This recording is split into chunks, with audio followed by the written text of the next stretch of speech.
पे हमारे ही पुलिस प्रशासन अगर इस प्रकार का अत्याचार करता है तो ये मान लेना होगा कि सचमुच में ये तालिबानी सरकार। देख सकते हैं 3-3 आंसू के गोले छोड़े गए हैं अपने ही बच्चे पे और भेड़ बकरी जैसा मारा गया है, तो आपके कारण भटक रहा है। आज आपसे पूछ रहे हैं ना क्या स्थिति हो गई है।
नमस्कार, मैं हूं गौतम कुमार और आप देख रहे हैं न्यूज़ इंडेक्स टीवी। बता दें कि बिहार की राजधानी पटना में हूं और यहां रेलवे एनटीपीसी सीबीटी 1 के रिजल्ट आने के बाद देखना ये होगा कि इन छात्रों को कब तक न्याय मिलेगी और क्या रिजल्ट में सुधार भी किए जाएंगे। फ़िलहाल हमारे साथ पटना के जाने माने शिक्षक हैं जो बच्चों को पढ़ाते हैं और इन्हें भी लगता है कि बच्चों के साथ खिलवाड़ हुआ है। तो मनोज सर हैं हमारे साथ। तो मनोज सर जी, पहले आपके चैनल को बहुत बहुत धन्यवाद। हम अपने श्रोतागण से इस बात को बताने का प्रयास करते हैं कि आज जिस प्रकार से हमारे सरकार बच्चे पे अत्याचार कर रही है, अब तक के आपको बता दें कि 3 आंसू गैस के गोले छोड़ दिए गए हैं और अपने ही बच्चे पे भेड़ बकरी जैसा इस प्रकार से बेरहम होकर के मारे हैं कि इसका हम आपके सामने व्याख्या नहीं कर सकते हैं। हमारे देश में हमारे ही बच्चे पे हमारे ही पुलिस प्रशासन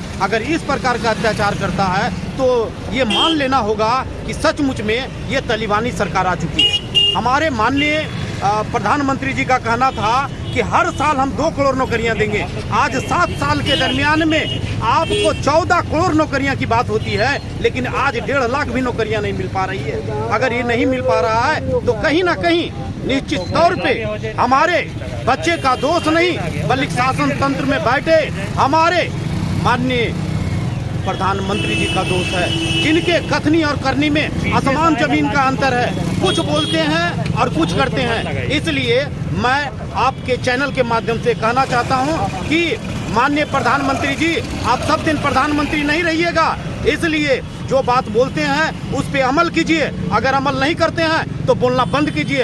अब फेंकू की सरकार नहीं चलेगी, अब बच्चा आपको उखाड़ फेंकेगा। नहीं तो आप जिस प्रकार से हो रेलवे में जल्द से जल्द सुधार कीजिए। छात्रों का कहना था कि हमें 7 लाख रोल नंबर नहीं चाहिए, 7 लाख जॉब्स चाहिए। इस पर क्या कहेंगे सर? नहीं, ये बात तो स्पष्ट है ना कि आप जिस प्रकार से बच्चे को आप गुमराह कर रहे हैं, अब वो बच्चे जाग चुके हैं। अब ये नहीं है कि कोरोना के नाम पर आप अपना रैलियां कीजिएगा, स्कूल और कोचिंग को बंद करने का प्रयास कीजिएगा, ये काम नहीं चलेगा। अब बच्चे और कोचिंग संस्थान अब पूरी जाग चुका है। अब आपके फेंकू में कोई फेंकाने वाला नहीं है। अब आपको ईंट का जवाब पत्थर से दिया जाएगा। सर, क्या लगता है कि ये जो छात्रों के यहाँ से हुंकार भरने की जो कोशिश की गई है, वो क्या लगता है कि आगे कितना आगे तक जा सकेगा? ये सर अभी तो टेलर है, फिल्म बाकी है, आप देखते जाइए क्या होगा। अगर हमारे माननीय प्रधानमंत्री जी को जरा तक भी आंख में शर्म है तो हम उनसे एक रिक्वेस्ट करते हैं कि जो आप बोले थे कि प्रत्येक साल 2 करोड़ नौकरियां देंगे, उसको जल्दी से इम्प्लीमेंट कीजिए और 14 करोड़ नौकरियां आप देने का प्रयास कीजिए। नहीं तो जितना जल्द हो आप अपने गद्दी को छोड़ करके आप चले जाइए।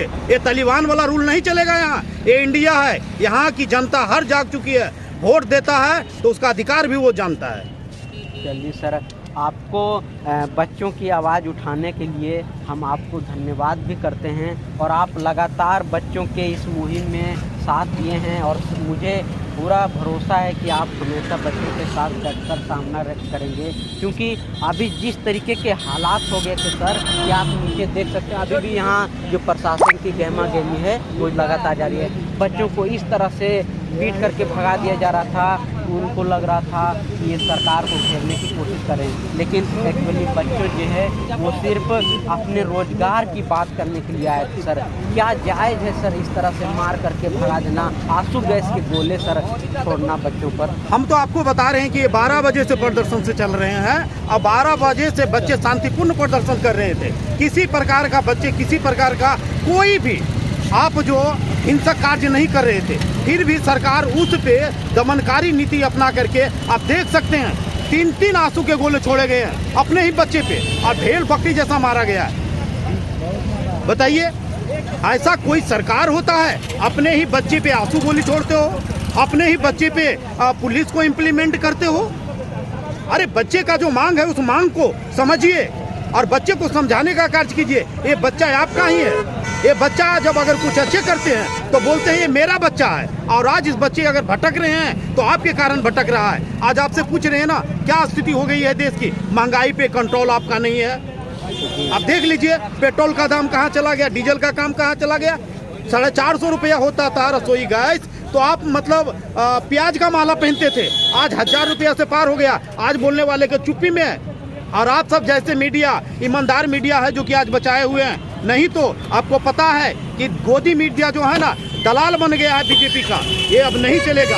अब फुल्ली जो है ना अब पुकार होगा, बच्चे का अधिकार मिलेगा। चलिए ठीक है सर, आपका बहुत बहुत धन्यवाद और हमसे जुड़ने के लिए, हमसे बात करने के लिए आपका बहुत बहुत धन्यवाद सर।